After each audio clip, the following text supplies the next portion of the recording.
자, 두 증인이 최고의 증거를 통해서 하늘로 이제 올라갔습니다.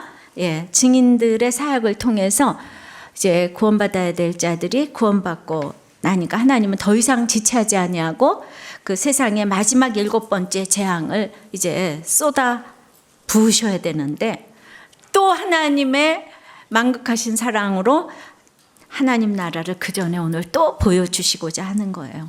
저는 진짜 계시록이 이렇게 하나님의 엄마 같은 사랑인지를 다시 한번 절절히 느낍니다. 우리는 하나님 나라가 죽어서 가는 천국인지 또 무슨 그 땅인지 하늘인지, 누구는 또 상징적이라 그러고 막 헷갈립니다. 오늘 하나님 나라에 대해서 지금 살펴보려고 하는데 14절입니다. 둘째 화는 지나갔으나 보라 셋째 화가 속히 이르는도다. 여러분들 이제 이 세 가지 화 또 다 잊어버렸어요, 그죠? 예, 세 가지 화가 뭔가? 예, 그 다섯째 나팔이 첫째 화예요. 그 황충의 재앙이에요. 여섯째 나팔이 유브라데강의 그 재앙이에요. 이게 둘째 화예요. 그리고 이제 셋째 화가 나오기 전에 작은 책과 두 증인의 권세, 이게 나왔고, 이제 오늘 이제 하나님 나라까지 보여주고, 그리고 오늘 이제 일곱째 나팔이 부는데 또 이제 재앙이 시작되면서 마지막 재앙이기 때문에 하나님 나라가 이제 도래한다, 이 뜻입니다. 우리가 지금 인재앙, 나팔재앙, 대접재앙 이렇게 계속 가고 있는데, 첫째, 둘째, 셋째, 넷째 이렇게 가면서 그 세상의 역사는 어떤 그 순서를 밟아서 일곱째 나팔인 종말을 향해 점점 나아가고 있습니다. 나사가 돌면서 바퀴듯이 반복 진행적으로 미래로 나가는 거예요. 그러니까 세상이 우연히 움직이는 것 같지만은 그 9.11 사태가 이렇게 돌발적으로 일어난 것 같지만은 우리 성경에 있는 것처럼 첫째, 둘째, 셋째, 넷째, 다섯째 이렇게 계속 그 나팔재앙, 대접재앙이 이렇게 오는 것처럼 수순을 밟아가지고 우리의 인생은 일곱째 나팔인 종말을 향해서 점점 나아가고 있다는 것이에요. 나사가 돌면서 바퀴듯이 반복 진행적으로 이제 미래로 나아가는데, 하나님 나라의 완성과 심판의 모습으로 나가는 것인데요. 그래서 우리는 이쯤에서 이제 심판당하지 않고 하나님 나라로 가는 길이 도대체 무엇인가? 첫째가 세상 나라가 그리스도의 나라가 되는 것이라고 합니다. 다 같이요, 시작. 세상 나라가 그리스도의 나라가 되는 것. 15절입니다. 일곱째 천사가 나팔을 불매 하늘에 큰 음성들이 나서 가로되 세상 나라가 우리 주와 그 그리스도의 나라가 되어 그가 세세토록 왕노릇 하시리로다. 그러니까 일곱째 나팔은 재앙이 떨어지는 게 아니라 하나님 나라의 완성을 보여줍니다. 세상 나라가 그리스도의 나라가 되는 것은 그러면 어떤 뜻인가? 이것은 구속사를 알지 않고는 임할 수 없는 나라라는 거예요. 그럼 먼저 우리가 세상 나라에 대해서 좀 살펴봅시다. 요한일서 2장 15절에서 16절에는 이 세상이나 세상에 있는 것들을 사랑하지 말라. 누구든지 세상을 사랑하면 아버지의 사랑이 그 안에 있지 아니하니 이는 세상에 있는 모든 것이 육신의 정욕과 안목의 정욕과 이생의 자랑이니 다 아버지께로부터 온 것이 아니오 세상으로부터 온 것이라. 이 세상도 그 정욕도 지나가되 오직 하나님의 뜻을 행하는 자는 영원히 거하느니라. 그러니까 이 세상은 한마디로 육신의 정욕, 안목의 정욕, 이생의 자랑, 이거 아버지께로서 온 게 아니래요. 이것은 이제 다 지나가 버릴 것이랍니다. 그러면 이제 마태복음 4장 8절에 마귀가 또 그를 데리고, 예수님을 데리고 지극히 높은 산으로 가서 천하만국과 영광을 보여주었는데, 이 세상 나라가 천하만국하고 이제 같다는 거고, 이건 마귀의 소유랍니다. 누가복음 4장 5절에도 순식간에 천하만국을 보이며 예수님에게 이거 내게 넘겨준 거기 때문에 내가 원하는 자에게 주리라. 그러니까 이제 이 세상 만국, 사단의 왕국은 나에게 넘겨준 거기 때문에 내가 원하는 자에게 준다. 그래서 자기에게 절하면은 그것을 예수님께 주겠다고 유혹을 했어요. 그러니까 사단도 자기가 넘겨받은 자기 나라, 세상 나라가 있는 거예요. 근데 그건 오직 자기 나라에 국한됩니다. 근데 본문에 보니까 그 세상 나라가 우리 주와 그 그리스도의 나라가 되었다는 거예요. 그러니까 여러분들 이제 로마라는 나라가 너무 세지만은 그래도 그 옆에 다른 나라가 있었잖아요. 그런데 지금 세상 나라하고 뭐 그리스도의 나라가 따로 있는 것 같지만은 우리 주님은 이 모든 것을 정말 평정해서 그리스도의 나라가 되는 게 하나님 나라라는 것입니다. 어떻게? 그가 세세토록 왕노릇하시면서 그리스도의 나라가 되었다는 거예요. 그러니까 여기 에피름은 왜 그리스도의 나라라는 표현을 썼을까? 그건 성자 하나님 그리스도께서 이 땅에 오셔서 제한된 관계와 질서 속에 순종하신 것은 땅에서 십자가를 지시며 성부 하나님의 통치를 받으신 사건이기 때문에 그래요.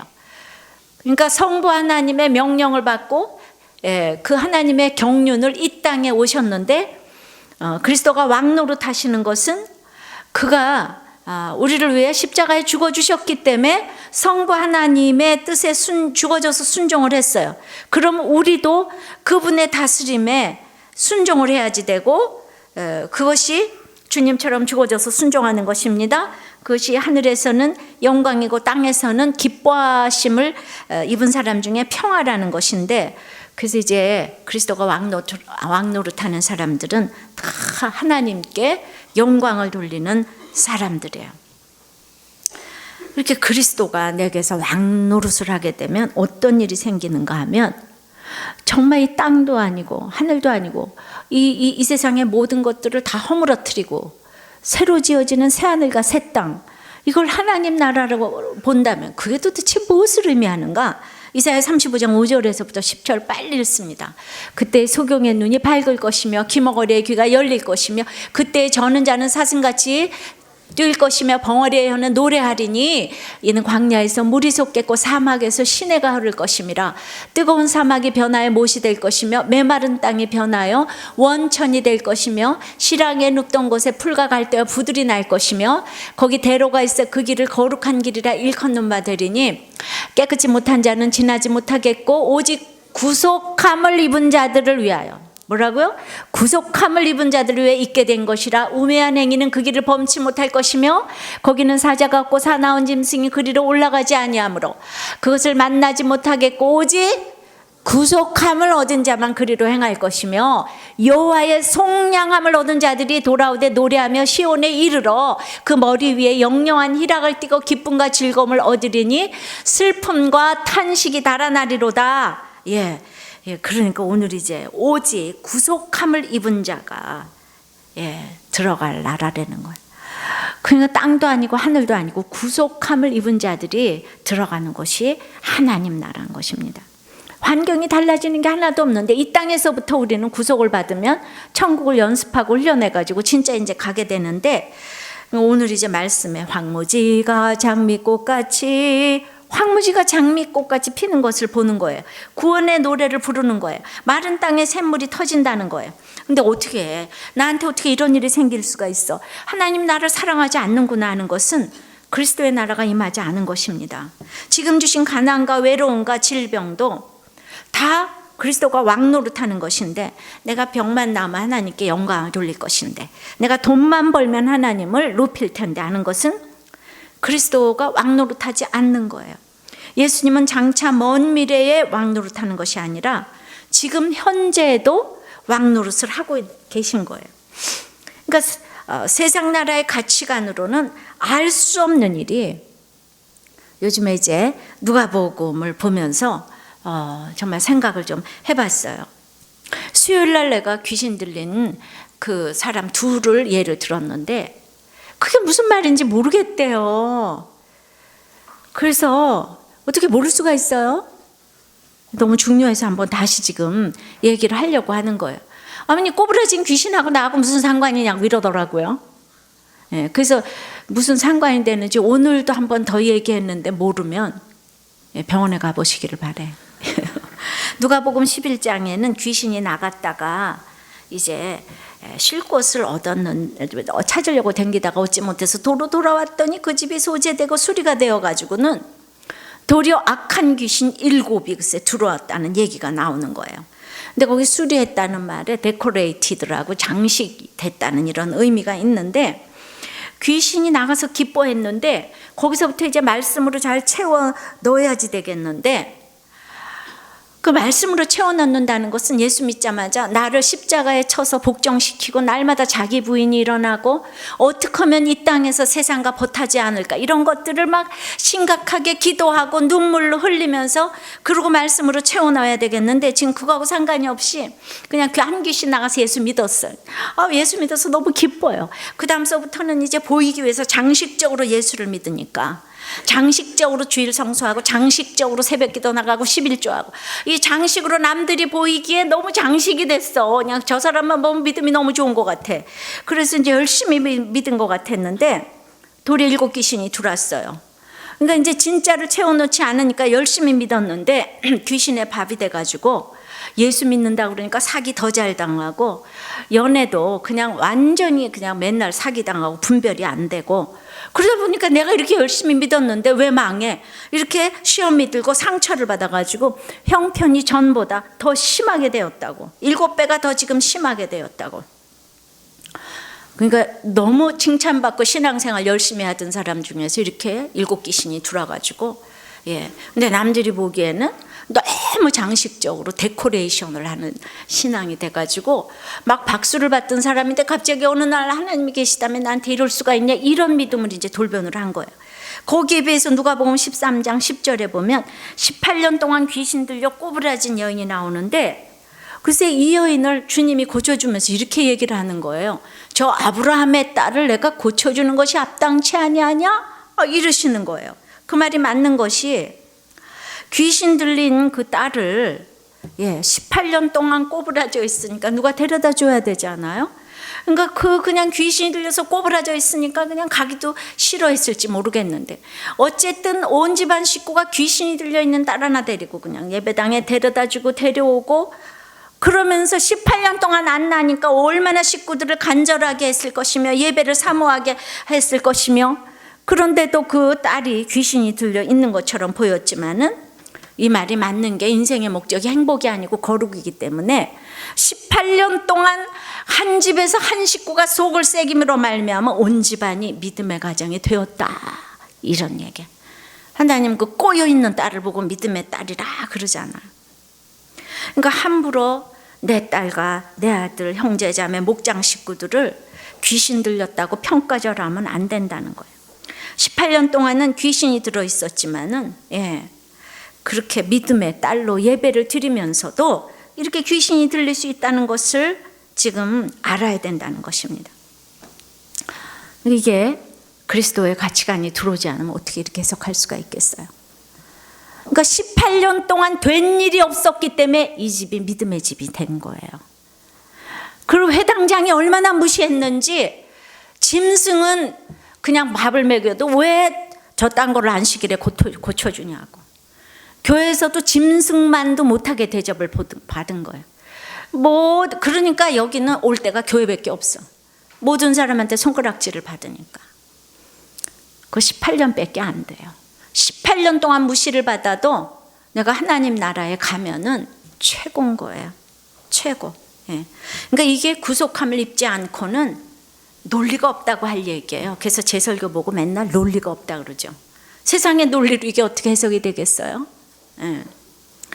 하나님의 말씀은 살아온 동력이 있어서 구속의 말씀이 깨달아지면, 그러니까 그리스도의 이런 나라가 내 속에 임하게 되면 귀신 들린 모든 식구들을 믿음의 자손으로 볼 수 있는 눈을 주신다는 거예요. 제가 속을 새기니까 내가 간절해지잖아요. 진짜 귀신 들려서 꼬부라졌으니까 내가 간절해지잖아. 그것이 특별히 식구일 때는 그냥 온 집안을 간절하게 하는 거예요. 이런 가치관이야말로 그분이 왕노릇 하시는 통치를 이제 받는다는 것이죠. 제가 보건대는 그냥 집집마다 이렇게 귀신 들려 꼬부라진 사람 하나 있는 집들은 너무 온 가족이 말씀이 잘 들리는 거예요. 너무 사모하는 거예요. 내가 하나님이라도 진짜 사랑하지 않을 수가 없는 거예요. 그런데 한 귀신이 나간 집은 그냥 맨날 귀신 그냥 쫓으러 다녀요. 그냥 한 귀신 들어가면 어디 가서 기도받으러 또 가서 귀신 쫓아내면 그 다음에 또 귀신 들어왔대. 그러니까 귀신의 역사가 뭔지를 몰라가지고 나를 쳐서 복종시키는 십자가를 질 생각은 안 하고 이 땅에서 잘 먹고 잘 사는 게 밖에 모르니까 맨날 기도해서 복 받아야 되니까 이 귀신 쫓아야 된다고. 그런 짓 좀 하지 좀 말아요. 그러니까 이제 매너리즘에 빠져서 장식적인 신앙생활을 하는 거예요. 누구한테 늘 보이기 위한 거. 누구한테 보이기 위한 신앙생활을 하니까 18년 된 식구 때문에 지금 온 가족이 간절해서 금세 귀신이 나가는 거하고 18년 동안 또아리를 틀고 있는 거하고 우리가 생각하기엔 금세 귀신이 나간 것이 좋아 보이지만은 18년 동안 안 나간 것이 하나님 보시기에는 너무 이제 믿음의 가족이라고 축복을 해주시는 거예요. 황무지가 장미꽃같이 피는 거예요. 그러니까 내가 이런 가치관으로 달라지면은 우리는 이제 이런 얘기도 막 하잖아요. 우리들 교회는 얘가 아프고 뭐 또 어디도 가고 병원에도 가고 이런 얘기를 하니까 우리는 황무지가 장미꽃같이 피어서 다 거룩한 길을 다니는 거예요. 이런 것들이 옛날에는 교회를 다녀도 해석이 안 되는 거예요. 우리 집은 왜 이렇게 귀신 들려가지고 안 변하는 인간이 하나 있어가지고 괴롭히는, 그 괴롭히는 인간 때문에. 그러니까 그럼 귀신 들린 게 뭐냐? 귀신 들려서 꼬부라진 게 뭐냐? 예. 귀신 들려서 꼬부라진 거는 문자적으로 귀신 들려서 꼬부라진 것도 있지만 우리가 귀신 아닌 인간이 또 어디 있겠어요? 우린 다 아비마귀에게서 난 자기 때문에 다 귀신이 들렸어요. 사단이 내 옆에 늘 있어요. 사단의 나라라 그랬잖아. 그러니까 구속함을 입지 않으면 다 사단이 있어요. 베드로 보고 주님 십자가 지지 마세요 그랬더니 사단아 물러가라. 베드로 뒤에 있는 사단이 날마다 이제 우리 다 귀신이에요. 피아노를 잘 쳐도 야 하나님처럼 피아노 잘 치네 이러지 않고 다 귀신같이 잘 치네 이렇게 얘기하죠. 그러니까 이제 뭐 진짜 문자적으로 귀신이 또아리를 틀고 있으면 이렇게 와서 간절히 사모하지만은 수학을 하나 너무 잘해서 귀신같이 수학을 잘하고 있으면 그냥 딱 꼬여가지고 와서 말씀이 하나도 안 들리는 거예요. 수학 귀신도 안 들리고 그냥 영어 귀신도 안 들리고 뭘 하나 잘해가지고 사탄이 그냥 쫙 또아리를 틀고 있어요. 그래서 이 땅에서 이렇게 잘하는 귀신들은 정말 한 귀신 쫓아서 나가는 거하고 똑같아가지고 뭐가 축복인지 진짜 모르겠어요.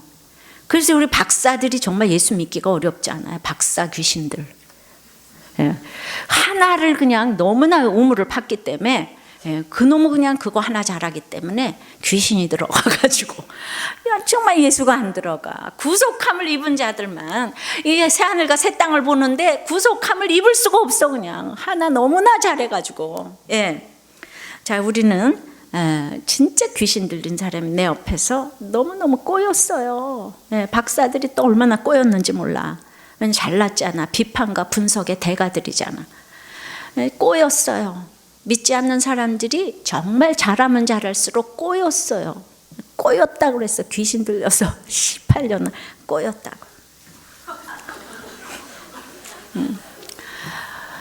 참 그걸 생각했을 때 우리가 예수님이 왕 노릇하는 목적만을 가지고 살아야 이 세상에서 가장 애정을 가지고 살 수 있는 비결인 거예요.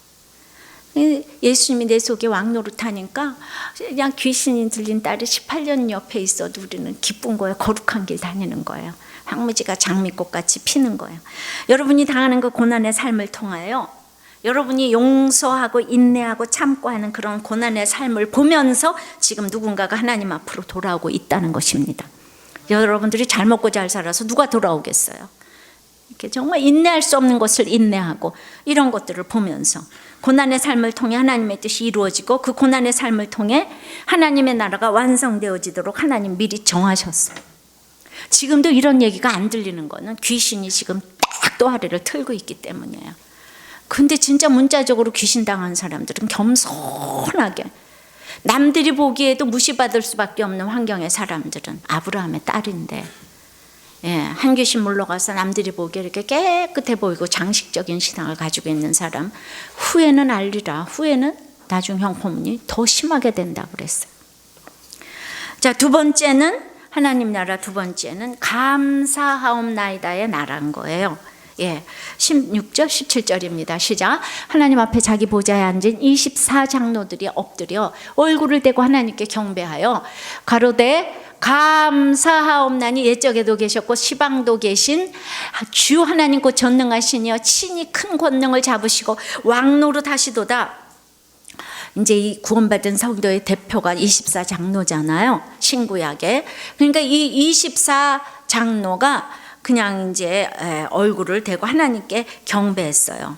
하나님께 이렇게 얼굴을 대고 경배할 수 있는 사람은 이 귀신 들린 딸 앞에 정말 굽힐 수가 있는 거예요. 불쌍한 사람 보면 굽힐 수가 있어요. 그 교황 취임식을 보니까 막 리무진 오픈카를 타고 황금호를 들고 이러던데, 그거는 예수님의 그거하고는 좀 다를 것 같아요. 대통령도 아닌데. 예. 이 세상 나라 임금이 아니잖아요. 예. 근데 여기 이제 17절에 그 옛적에도 계셨고 시방도 계신 이 구절을 계시록 1장 8절하고 비교를 좀 해보면은, 주 하나님이 가라사대 나는 알파야와 오메가라, 어제도 있고 전에도 있었고 장차 올 자여 전능한 자라 하시더라. 그러니까 이제 17절하고 1장 8절하고 비교를 해보면은 1장 8절에는 이제도 있었고 전에도 있었고 장차 올 자인데, 오늘 17절은 보니까 이제도 계시고 시방도, 옛적에도 계시고 시방도 계신데 장차 오시리가 빠졌어요. 그것은 전능하신 그분이 이미 오셨다는 뜻이에요. 이미 우리 삶 속에 오셨다는 뜻이에요. 하나님은 I am who I am, 스스로 있는 자라고 말씀하시는데, 그 당시 로마의 핍박이 가장 심할 때 고통을 당하는 성도들에게 하나님 시간과 공간을 초월하시는 전능하신 분이라는 말씀이 얼마나 현실적인 위로가 되었는지 몰라요. 그러니까 전능하신 하나님, 나의 고통의 시작을 지금 알고 계시다면 끝은 하나님이 끝을 내야 된다는 거, 이걸 알아야지 감사가 나옵니다. 내가 이 땅에서 조금 더 편하게 살려고 하면 얼마나 더 편하게 살겠습니까? 사건이 언제 끝나는가? 하나님이 끝내시지 않는 이유는 도대체 뭘까? 이런 걸 생각해 봐야 되는데, 하나님이 나를 쓰시기를 원하시지만 쓰임받기 합당하지 못해서 아직 끝내지 않으시는 게 있어요. 그러니까 이걸 알아야지 감사가 나오는 거예요. 어떤 분이 자기는 그냥 교회도 못 나가게 하고 남편이 나가지도 못하게 하고 누구 만나지도 못하게 하고, 그래서 완전히 절간것처럼 자기를 찾아오는 사람이 아무도 없다고 이러는데, 나는 정말 그런 말에 할 말이 있어요. 내가 똑같은 고난을 겪어봤기 때문에, 나는 그 고난 때문에 오늘날에 내가 될 수 있었다니까요. 이 세상에 나는 그냥 이 내 고난은 누구도 모를 거예요. 이럴 사람은 단 한 사람도 없는 거예요. 내 옆에 사람이 없었던 것이 아니에요. 내가 사람을 살리지 아니하고 이 구속함을 받지 못하고 있으면 이 땅의 모든 사람들이 다 원수처럼 여겨지지만은, 내가 이제 그 가운데서도 내가 사명을 찾으니까 사람을 살리다 보니까 생각지 못한 곳에서 많은 사람을 보내주셨습니다. 여러분들은 교회가 나를 몰라줘, 남편이 몰라줘, 목장이 몰라줘, 어떻게 나를 무시할 수가 있어, 자식이 몰라줘, 이런 얘기하면 안 돼요. 몰라줘도 내 삶의 결론인 거죠. 그러니까 예수님의 보혈로 나를 제사장 삼아 주셨기 때문에 내 모든 사건에서 원망하지 아니하고, 내가 지금부터 고난을 당한다 그러면은 여러분들도 80년밖에 더 당하겠어요? 80년만 당하면 되는데, 우리가 태어나면서부터 80살을 산다고 하면은 진짜 우리의 시간은 정해져 있는 거예요. 그냥 다 당한다 그래도 80년, 100년인데, 여러분들은 이미 20살이니까 100을 살아도 80년밖에 안 남았잖아요. 근데 여러분 때는 100이겠지만 우리 때는 이제 80이면은 그냥 80 중에 내가 60을 살았으니까 20년밖에 안 남았잖아. 너무 참 감사해, 그죠? 이 고난이 20년밖에 안 남았잖아. 그러니까 이렇게 생각하게 되다 보니까 너무 감사한 거예요. 이제 정말 좋은데 갈 날이 가까워가지고. 근데 내가 지금 하나님 나라를 누리는 게 너무 대단해가지고 천국이 있다는 걸 난 믿거든요. 이 땅에서 모든 사람들이 이해 안 되는 일에 내가 날마다 감사하니까 진짜 천국은 있다는 거예요. 그러니까 진짜 하나님 나라의 가장 큰 특징은 이게 감사예요. 그 입에서 감사가 없는 사람은 하나님 나라 모르는 거예요. 자, 어저께 우리가 누가복음 15장에 탕자에 비유했어요. 맨날 하는 얘기지만은 맏아들은 탕자 동생이 돌아서 잔치를 베푸니까 나에게는 염소 새끼 한 마리 준 것도 없더니 아버지 보고 당신이 나에게 해준 것이 무엇이냐 대들어요. 이것처럼 아버지를 슬프게 하는 것이 어디 있겠어요. 근데 맏아들은 인생을 너무 열심히 살잖아요. 맏아들은 탈선하는 법이 없어요. 동생은 나가서 방탕하게 노는데 집 너무 열심히 양치게 하고. 이 맏아들, 세상에 아버지가 뭘 못해줘도 못해준 거 다 알아요. 근데 아버지한테 당신이 나한테 해준 거 뭐이냐, 이건 참 너무나 정말 아버지를 슬프게 하는 말인 것 같아요. 근데 거듭나면 감사가 돼서 언어도 할례를 받아가지고 달라지는 거예요. 내가 그냥 엄마 아버지 장점만, 좋은 점만 빼서 그냥 이렇게 잘 낳아주셔서 감사하고, 나를 이 땅에 낳아주셔서 예수 믿게 해주셔서 감사하고, 이런 얘기만 하면 그냥 안 나올 이 떡도 나오게 생겼을 것 같아. 당신이 나한테 뭐가 해준 게 있느냐. 난 정말 엄마 아버지가 나한테 해준 게 없다고 간증을 많이 했어요. 정말 난 내 힘으로 공부하고 내 힘으로 대학 가고 집에 생활비까지 내놓고, 나는 정말 막내로 태어나가지고 너무 나는 정말 엄마 아버지가 나한테 해준 게 하나도 없다 맨날 이랬는데, 엄마 아버지가 날 낳아주셨잖아요. 그리고 그냥 이렇게 낳아주셨잖아요. 그러니까 이게 얼마나 감사한 일이야. 왜냐면 여러분들이 나를 보면 맨날 좋다 그러니까. 이거 우리 엄마 아버지의 작품 아니에요? 근데 이것만 해도 우리 아버지는 너무, 우리 엄마는 큰일을 나한테 하신 거지. 이거보다 더 큰일 하신 게 없는 거지. 그죠? 그러니까 오늘 집에 가서 엄마 아버지 나를 위해서 너무 큰일을 하셨군요. 가서 다 엄마 아버지한테 너무 감사합니다. 가서 이렇게 말하시기 바래요. 예. 근데 이제 맏아들이 이제 너무 열심히 살아가지고 당신이 나한테 해준 게 뭐가 있냐, 이건 거예요. 그러니까 우리가 이제 신앙생활을 해도 우리가 11조라고 막 이제 주일 성수를 하고 목장을 열심히 섬기고, 우리들 교회는 또 목자들은 밥까지 해대고 그렇게 열심히 교회를 다녔는데, 결론적으로는 하나님이 나에게 해준 것이 뭐냐? 응? 아이가 공부를 잘하냐? 돈이 생겼냐? 하나님이 나에게 염소 새끼 한 마리도 안 줬대. 이게 주제가예요. 예. 그러고서 어떤 분은 내가 글쎄 그렇게 밥을 정말 이분의 표현은 해쳐먹였는데 말이야. 응? 한 명의 인간도 안 변하니 내가 무슨 재미로 밥을 해야 되냐. 남편이라는 인간은 목자하면서 하는 것이 뭐냐. 청소도 내가 하고 밥도 내가 하는데 나에게 이 꽃다발커녕 눈깔 사탕 하나라도 갖다 준 적 있냐. 목자는 자기가 혼자 다 하면서. 우리의 주제는 맨날 눈깔 사탕 하나고 염소 새끼 하나야. 그냥 뭘 열심히 하면서도 감사가 없어요. 그죠? 염소 새끼 하나 안 준다는 거예요. 맏아들은 인생의 주제가 돈이기에 아무것도 안 보이고 죽어라고 일하고 세상의 재리에만 관심이 있기 때문에 동생이 죽어가도 모르고 나가도 모르고 돌아와도 모르고 안 기쁘고, 그리고는 맨날 염소 새끼 하나 안 준다고. 그러니까 염소 새끼는 하나 받을 팔자야. 염소 새끼 하나 안 준다고. 둘 다 탕자이지만 더 무서운 탕자는 자기 모습을 못 보는 맏아들 탕자인 거예요. 이 진짜 맏아들 탕자가 무서운 탕자예요. 우리가 거꾸로 생각해 보면은, 내가 이 땅에서 아무것도 없어서 하나님께 섬기지 못할 뻔했는데 건강 주셔서 목장도 섬길 수 있었고, 내가 작은 돈이라도 11조도 드릴 수 있었고, 이렇게 밥도 할 수 있었으니 이게 얼마나 감사한가. 이렇게 말을 하면 있는 자는 더 부해질 건데, 섬기면서도 맨날 염소 새끼나 타령하고 있으니까 있는 것도 다 뺏어가는 거죠. 그러니까 그리스도가 왕 노릇을 하지 않으면 감사의 고백은 나올 수가 없어요. 근데 이게 어떻게 나옵니까? 18년 동안 집에 꼬부라진 사람 하나 있으면 감사의 고백이 저절로 나와요. 그러니까 온 가족이 그냥 그 한 사람 때문에 예배를 삼어, 여보 당신이 그냥 예배 한 번만 가면 내가 그냥 다 양보하겠다. 네가 예배 한 번만 가면 내가 다 양보하겠다. 그냥 맨날 일주일에 예배와의 싸움이에요. 그 마음을 주님께서 보세요. 18년을 날마다 그렇게 서로 예배를 드리더라고요. 그러니까 상대방이 예배를 드리기 위해서 나는 오늘 얼마나 잘 살아야 되겠어요. 또 안 간다 그러면 어떡해. 알았어 잘못했어요.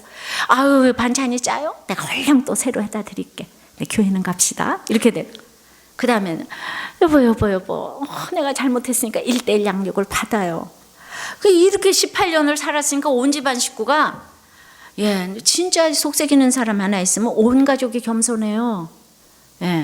그 집은 정말 믿음의 집이에요. 근데 세상 가치관은 아픈 사람 하나 있으면 시집도 안 가고 장가도 안 가고, 이 세상 나라는 진짜 무너져야 될 나라인 거예요. 그러니까 그냥 온 가족이 거룩해지니까 이 꼬부라져 있는 딸 하나 생각하면 목장 섬기는 게 무슨 생색이 나겠어요. 날마다 감사하지. 그러니까 꼬부라져 있는 딸은 끝까지 안 돌아와야 돼. 그래야 더, 그럼 고쳐주면 다 딴청들 하니까. 고쳐주면 금세 딴청해요. 하여튼 예수를 믿어도 이 기복신학이 그냥 꽉 차 있어가지고. 그래서 하나님 우리를 귀신을 18년 동안 머물게 해서라도 훈련을 시키는 거예요. 그러니까 남들 보기엔 여기는 너무 무시받고 조롱받고 짐승도 짐승보다도 더 무시받는 이 여기 18년 된 딸을 하나님은 믿음의 딸이라고 얘기하고 여기는 악한 귀신이 들어왔다 이래요. 남들에게 보이는 것만은. 여러분들이 얼마나 이 가치관이 달라져야 되는지 몰라. 하나님 나라의 가치관은 너무 다르는 거예요. 그러니까 우리 집에서조차도 그 속썩이는 사람을 믿음의 딸로 이렇게 볼 수 있는 눈이 있어야 되는데 우리 저것 때문에 인생이 안 돼가 아니고 저것 때문에 여러분들이 여기 와서 앉아 있는 줄 믿습니다. 그 저것이 누군지 모르겠지만은 하나님 사랑하면 집집마다 꼭 한 사람이 있어야 정상이에요. 그런 사람 하나도 없다는 집은 약간 내가 구원에 확신이 있는지 약간 의심이 되려고 그래요. 참 이제는 인간이 정말 선한 것이 하나도 없어요. 부잣집에 시집을 가가지고 그렇게 당하고 있으면서도 나가지도 못하고 돈도 없으면서도 누가 이제 별장 가진 친구가 나를 초대해 준다 그러면 내가 부잣집에 시집 갔는데 우리 집에는 나는 이제 별장이 없잖아. 근데 내가 별장이 없으니까 초대해줘도 싫어. 안 가. 내가 왜 남의 별장에 가냐 이거예요. 그러니까 이게 나도 꼬부라져 있잖아요. 이게 열등감이 있으니까 꼬부라져 있어요. 근데 지금은 예수 믿고 하나님 나라의 가치관이 들어오니까 설악산도 내 건데 그냥 시간이 없어서 못 가고 고수부지도 다 내 건데 그렇게 오라 그러는데 그냥 내가 시간이 약간 없고 그냥 그랜드 캐년은 그건 더욱더 내 거야. 근데 정말 그렇게 나를 부르는데 못 가. 그래가지고 여러분들은 별장하고 첩하고는 사는 그날부터 애물단지예요. 다 후회해요. 별장 사는 사람 치고 후회하지 않는 사람이 없어요. 예, 다 내 건데. 그러니까 우리가 이제 그 목장도 돌아가면서 하는데 이 집은 좋은 집에서 굉장히 잘 섬겨주면은 그것도 다 내 거야. 왜냐하면 죽기 전에 내가 여기 몇 번이나 와볼지 모르겠지만 다 내 거로 여기시고 가서 맛있게 믿고 살고 누리면 돼요. 그러니까 이제 이렇게 맨날 말을 하면 이것도 감사하고 저것도 감사하고 그냥 이러면 있는 자는 더 부해질 건데 있는 대로 열심히 일하면서 염소 새끼 한 마리도 안 줬다고 이러면 있는 것도 다 빼앗겨 버립니다. 그러니까 우리는 감사해야 돼요. 무슨 말을 해도 감사해야 되는 거예요. 상대방이 잘 살아도 감사하고 내 대신 잘 살아주니까 감사하고. 우리 인생 얼마 안 남았거든요. 예, 진짜 얼마 안 남았어요. 내가 이렇게 목회할 수 있는 것도 진짜 별 인생이 없다는 생각을 하니까 하지. 아직도 세상에 그냥 그 명예가 부럽고 지위가 부럽고 돈이 부러우면 내가 어떻게 하겠어요. 이건 진짜 못할 것 같아요. 근데 어떻게 나한테 이렇게 기적처럼 하나님 나라가 임할 수 있나. 어떻게 진짜 이런 가치관을 내가 알 수가 있는가. 어떻게 그냥 18년 동안 귀신 들려 꼬부라진 사람에 대해서 내가 눈물을 흘릴 수가 있는가. 어떻게 그 집에 대해서 내가 더 가치를 둘 수가 있는가. 이건 진짜 옛날의 가치관 가지고는 어린 반푼업치도 없는데 이게 이렇게 깨달아질 때마다 너무너무 하나님한테 이제 감사하는 거예요. 자, 이렇게 감사의 나라고 세 번째는 하나님 나라는 최후의 심판이 있어야 세워지는 나라예요. 여기 상벌이 있어요. 그러니까 우리가 그러지 않아요? 육이 무너져야 영이 세워진다. 그러니까 나에게 최후의 심판이 있어야 세워져요. 아무리 고난이 왔어도 나에게 한계 상황, 최후의 심판이 오지 않고는 세워지지 않아요. 18절입니다. 시작. 이방들이 분노하매 주의 진노가 임하여 죽은 자를 심판하시며 종 선지자들과 성도들과 또 물원대소하고 주의 이름을 경외하는 자들에게 상 주시며 또 땅을 망하게 하는 자들을 멸망시키실 때로소이다. 큰 상을 받을 수 있는 사람이 있는가 하면 주의 진노가 임하여서 멸망당할 자가 있다는 거예요. 근데 조금 전에 감사함나니 이 사람들과 대조되는 사람이 막 이제 이렇게 해서 예수 믿으라 그러니까 막 분노하면서 부들부들 떠는 사람들이 이방들이 분노하는 사람인 거죠. 내가 망한다 그러면 부들부들 떨고 내가 왜 망하냐고. 여러분도 아까 15절에서 일곱째 나팔이 불 때 하나님 나라의 완성이 이루어진다고 그러는데, 완성이 이루어지려면 18절에 최후 심판, 최후의 심판이 오지 않고는 하나님 나라의 완성이 있을 수가 없다는 거예요. 그 최후의 심판이 있음으로 세상 나라가 종결되고 완성되는 것인, 세상 나라가 종결되고 하나님 나라가 완성되는 것인데, 인간은 죽으면 소멸된다 이렇게 믿는 사람들이 있어요. 근데 그러면 얼마나 좋겠어요? 근데 오늘 보니까 절대로 안 그런 거예요. 20장 13절에도 보면은 바다가 그 가운데서 죽은 자들을 내어주고, 또 사망과 음부도 그 가운데서 죽은 자들을 내어주며 각 사람이 자기의 행위대로 심판을 받고, 그러니까 요한복음 5장 39절에도 선한 일을 행한 자는 생명의 부활로, 악한 일을 행한 자는 심판의 부활로 나오리라. 사도행전 24장 15절도 의인과 악인의 부활이 있으리니, 그 의인과 악인의 부활이 있으리라 함이라. 그러니까 우리는 악한 사람도 심판받기 위해서 육체로 부활해요. 그러니까 자살하면 끝날 것 같지만 육체로 부활해서 심판을 받아서 상과 벌을 받게 돼 있는 거예요. 그 벌은 뭐예요? 지옥으로 가는 거죠, 그죠? 그러니까 몸은 죽여도 영혼은 능히 죽이지 못하는 자들을 두려워하지 말고 오직 몸과 영혼을 능히 지옥에 멸하시는 자를 두려워하라 그랬는데, 이 지옥불이 꺼지지 않는 불인 거예요. 거기는 구더기도 죽지 않고 불도 꺼지지 않냐는, 그 지옥은 결코 꺼지지 않는 불 속에서 결코 살라지지 않는 육체가 영원히 고통을 당하는 곳입니다. 그래서 너희가 땅에서 사치하고 연락하여 도살의 날에 너희 마음을 살찌게 하였도다. 여러분들이 오늘 즐기고 꾸미고 탐욕하고 타락하는 모든 것은 도살할 날을 위해 준비하고 있다는 것을 알아야 되는 거예요. 반드시 지옥이 있어요. 지옥은 죽어서 천국 가는 게 아니고 이미 이 땅에서 지옥을 겪어요. 하나님은 그걸 주십니다. 그래서 너무 괴로워서 다 자살하는 거예요. 그 지옥의 고통을 맛보기 싫어서. 절대로 그러지 안 돼요. 내가 나를 죽이는 거, 이거 정말 죄악인 거죠. 영원히 지옥이 있어요. 꺼지지 않는 불, 지옥이 있어요. 구더기도 죽지 않는 곳 있어요. 그러면 상은 뭔가? 상은요, 1차적으로 진짜 뭐가 상 같아요?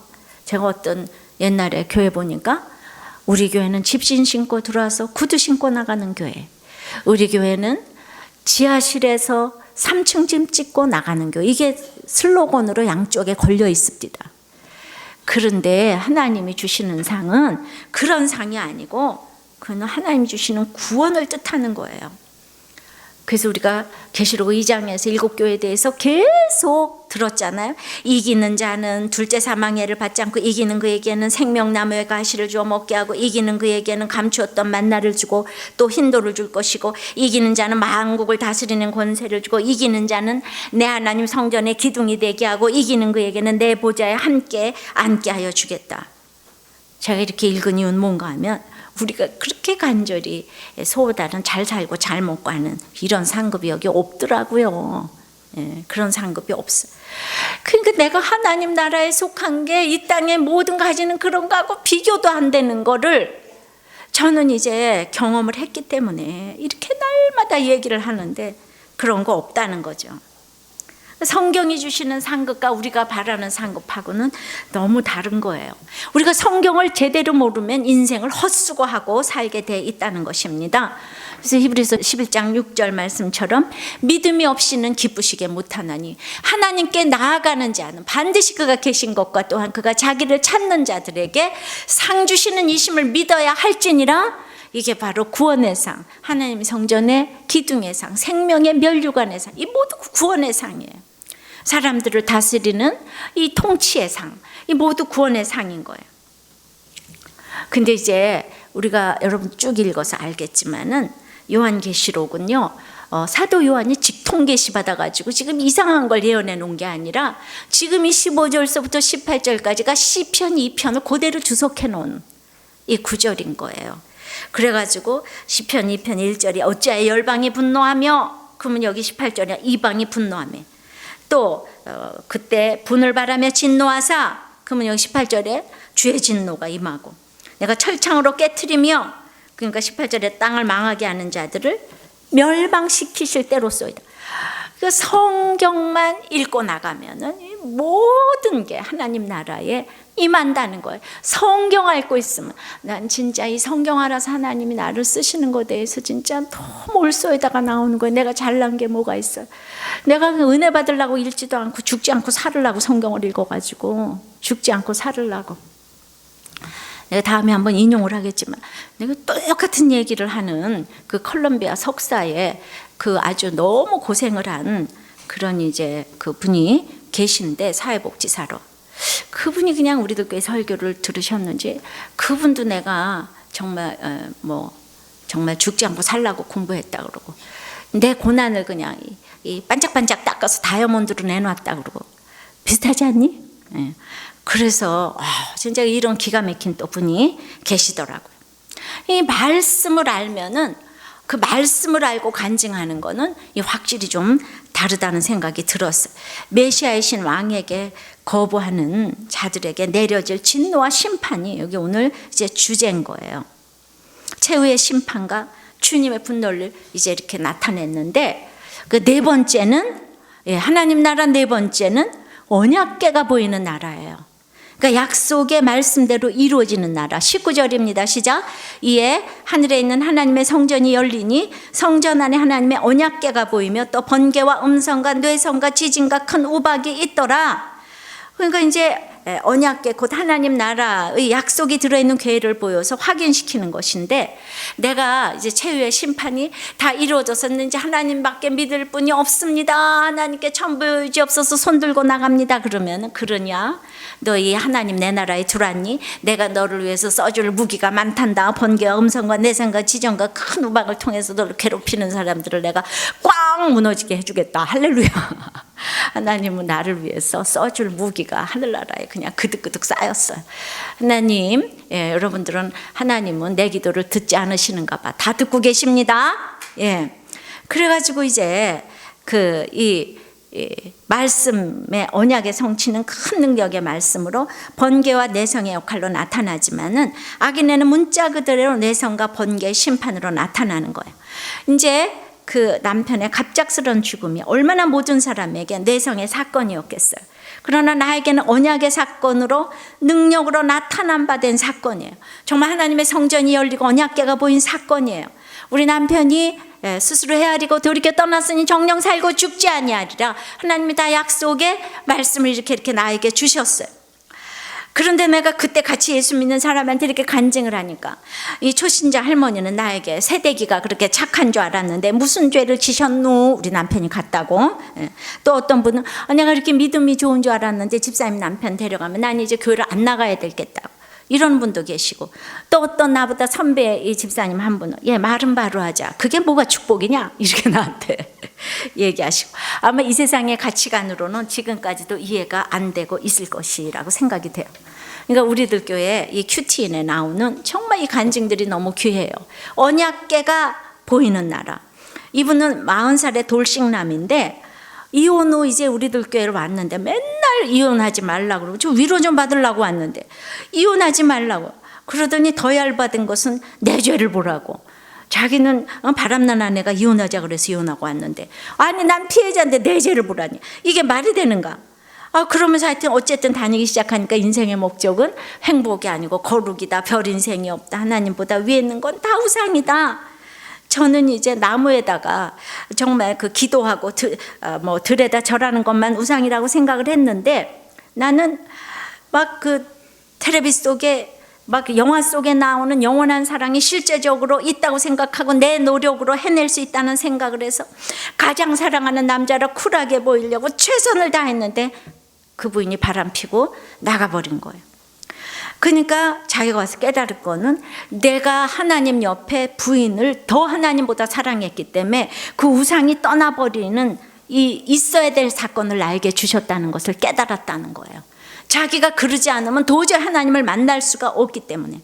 그래서 목사님 간증 들을 때마다 눈물이 많이 나고, 목사님 남편처럼 아내도 나를 훈련시키려고 하나님이 수고하라고 옆에 붙여준 사람이었는데, 나도 바람난 아내에게 무릎 꿇고 잘못했다고 고백했어야 한다는 생각이 들었습니다.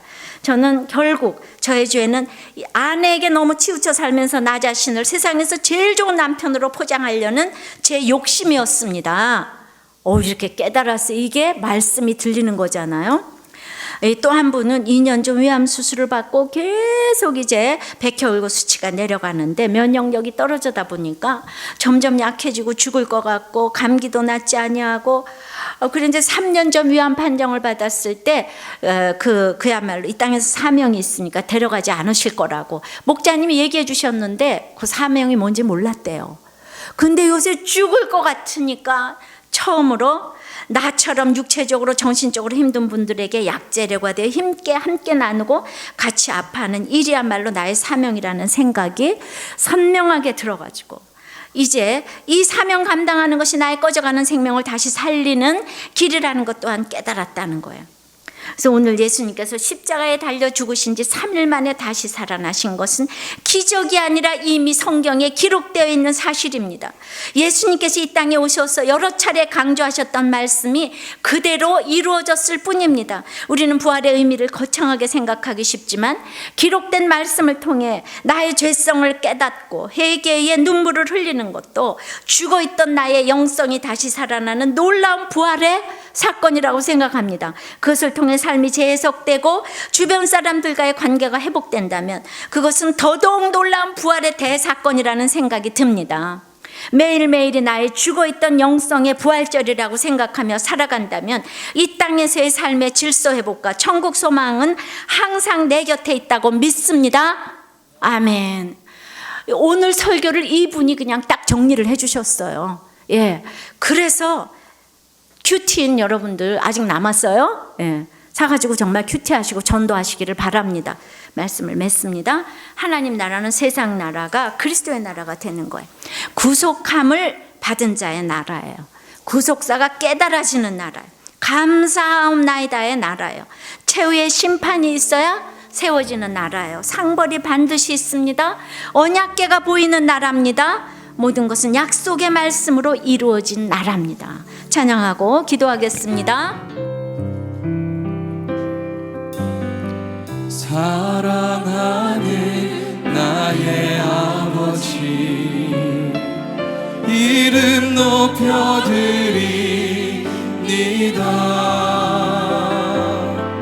주의 나라 찬양 속에 임하시니 능력에 주께 찬송하네. 전능하신 하나님 찬양, 언제나 동일하신 주, 전능하신 하나님 찬양, 영원히 다스리네. 다시 한번 사랑하는 나의 아버지, 사랑하는 나의 아버지, 이름 높여드립니다.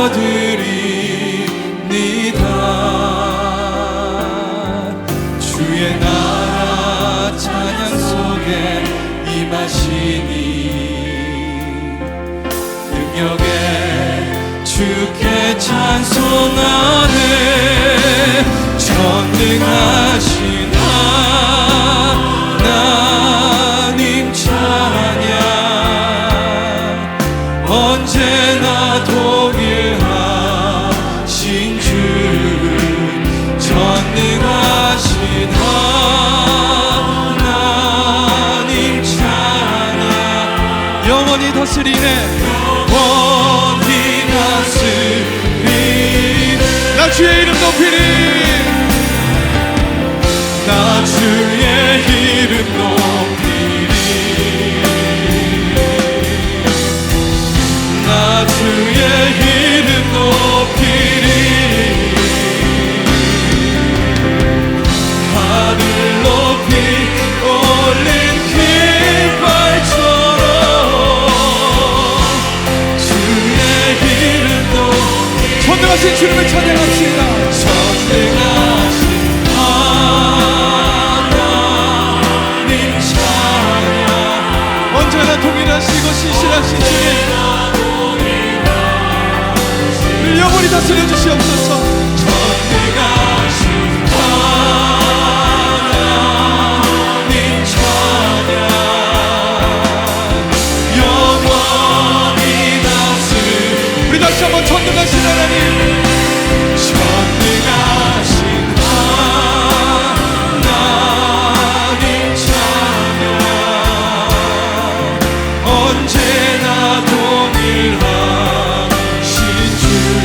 내가 그 하나님 나라에 가고 싶습니다.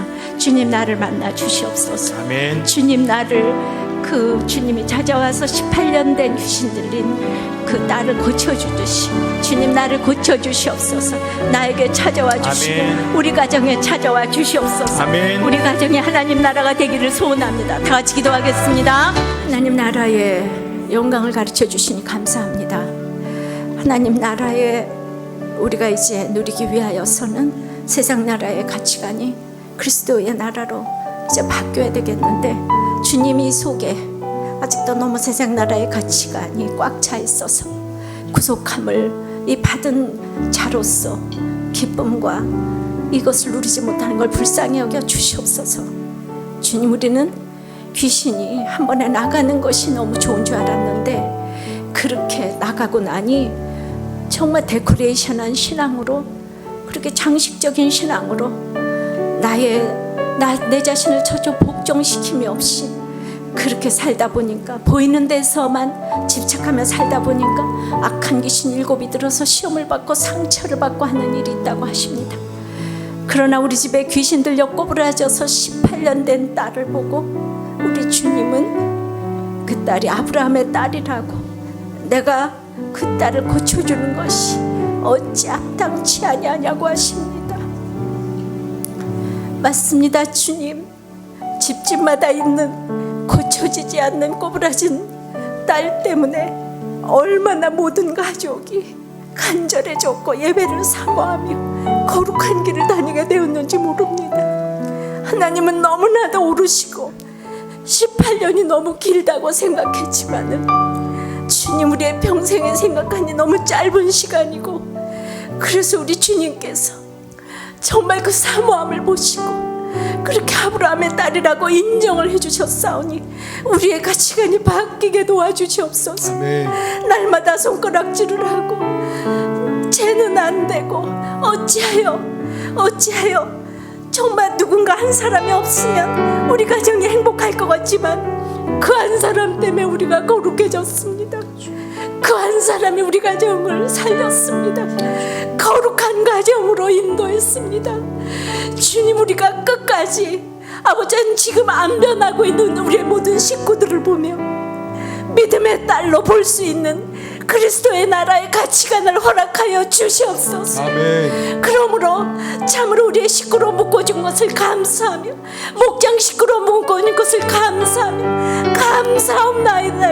이 고백이 나오며 나의 육이 무너져야 영이 세워지기 때문에 최후의 심판이 우리에게 임하여서 이제 전부의 의지 없어서 손 들고 나옵니다.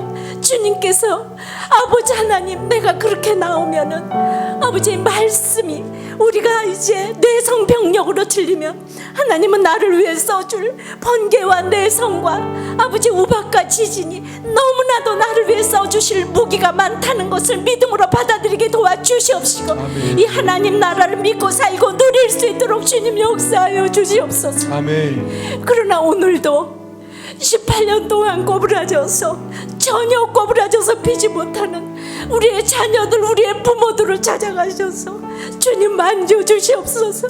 고쳐주시옵소서. 아멘. 아브라함의 딸을 고쳐주시는 것이 합당하다고 하셨사오니 이제는 고쳐주시옵소서. 하나님 나라를 이 땅에서도 누리고 가게 도와주시옵소서. 아멘. 고쳐주시옵소서.